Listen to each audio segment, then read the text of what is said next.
a key part for us has actually been involving our younger generation, who essentially are going to inherit, the planet in whatever way it's been left. So we've been partnering with Fuel Change. So Fuel Change are a fantastic social enterprise, and they basically look at empowering the younger generation to give them the skills and those opportunities to be able to understand what's coming next and actually build that sort of carbon confidence, if you like, within what they do. It's a fantastic place to be, and I think because these people are real drivers of this, and they understand the tech way beyond what we do, and they can see the future of this tech, it's a massive, massive step forward.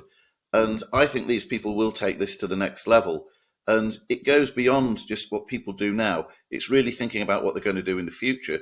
So it goes beyond the manufacturing process. It goes into design. It goes into use. It goes into reuse of those devices. So the whole thing is taking a leap forward. And what we're dealing with now is what exists. What we're really looking to go to is what should be here, how should we take that forward, and how should we use things. So it's this whole culture. And for many, many years, we were just to build it, dispose of it, that was it. And now it's got to become this whole life cycle.